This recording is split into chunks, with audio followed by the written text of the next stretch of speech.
So journalism is about gathering information. And that is why I, Rick Sanchez, an American journalist, am here in Moscow. Man, we need to talk to each other. It's called free speech.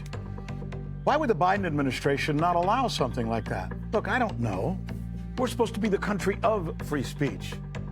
But it's the decision they made, and it is as ridiculous as it might possibly sound. In fact, I want to tell you something else.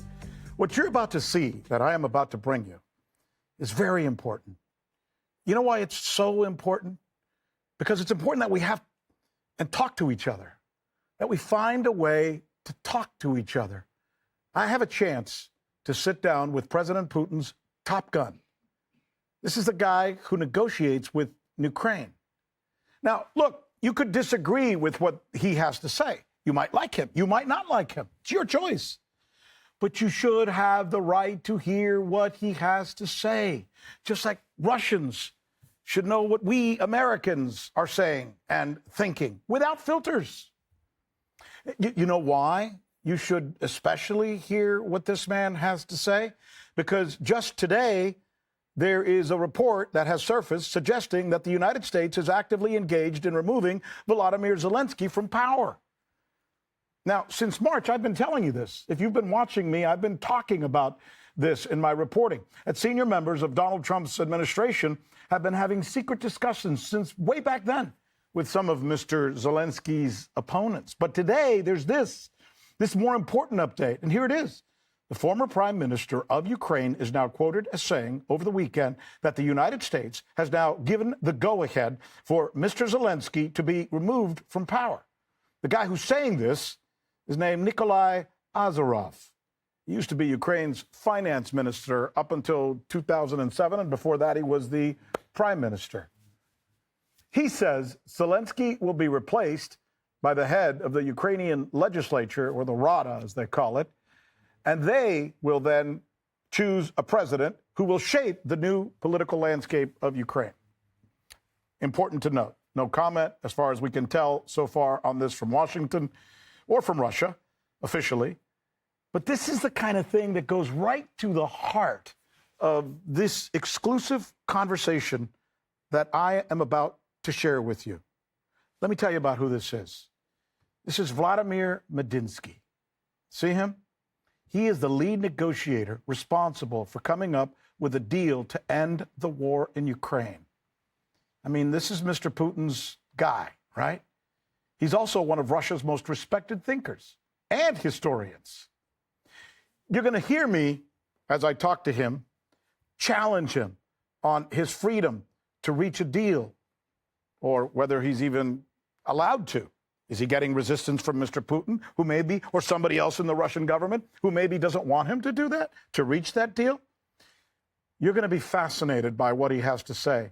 You're going to be fascinated to hear him explain how much he likes his Ukrainian counterparts, the people he's sitting there talking to. He says, I like them. But how he fears at the same time, as he tells me, that they're frightened, that they're scared. They're even afraid that they might possibly be assassinated, he says, for agreeing to a deal. Now, ask yourself, why would he say that? Why would he say that the people he's talking to are afraid that they might be assassinated? You're going to hear him respond as well to why many Russians are mad at him and mad at Mr. Putin. And you're also going to hear him react to President Trump and the big three, Starmer, Merz, and Macron, who he says are bigfooting Ukraine. Bigfooting Ukraine. Here now, my exclusive discussion with Vladimir Medinsky.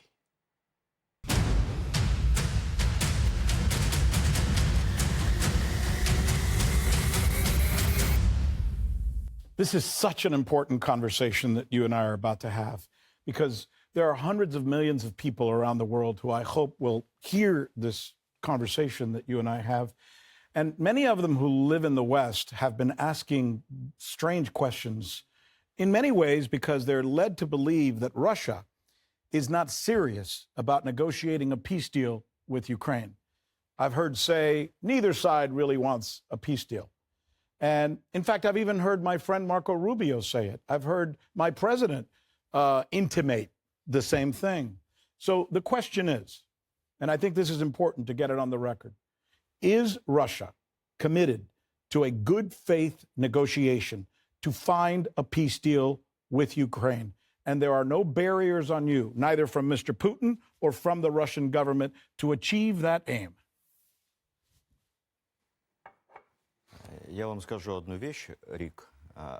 I will say one thing, Rick, which I have never said before publicly.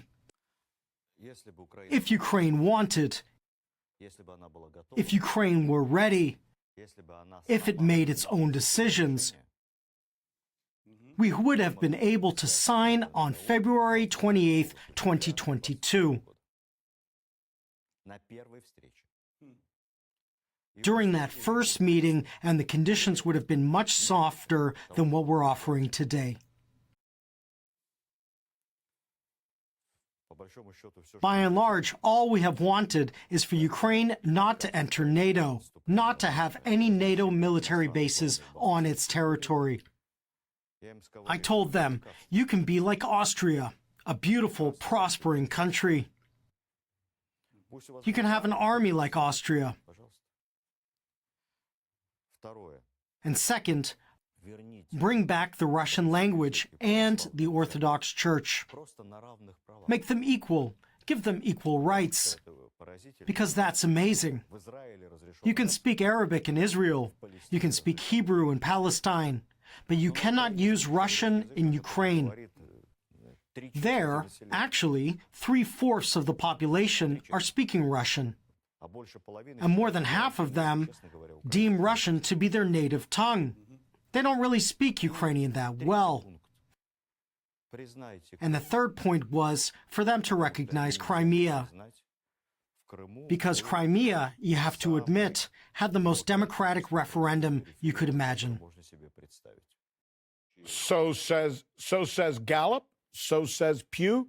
The two most respected polling organizations in the world went in and found that 85% to 93% of the people believe that the referendum was correctly done and accurate. I'm only quoting, not my words. Absolutely. It is a nation's right to self-determination. It is a basic freedom enshrined in the United Nations Charter. It is a basic freedom that even the French fought for in the 18th century, that a nation must have the right to self-determination.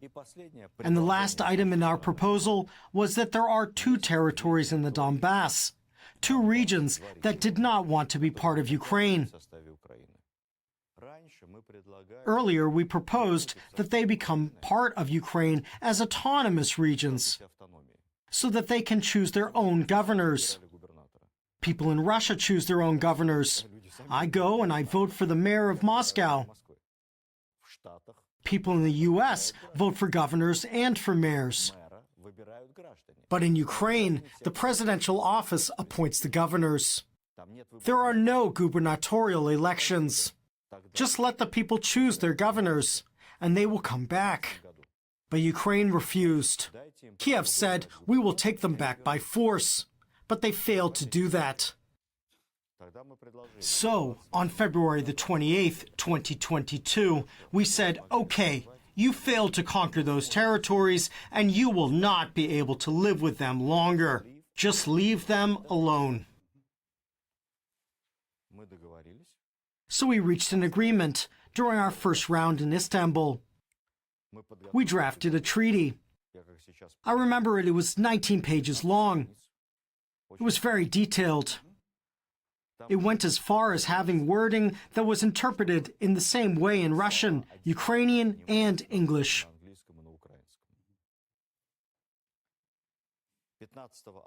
So on the 15th of April, President Putin reviewed the treaty, and he made one amendment as a lawyer. That's his first education. I transmitted it to Zelensky, and then Zelensky was silent for weeks. They said he was very busy. Really?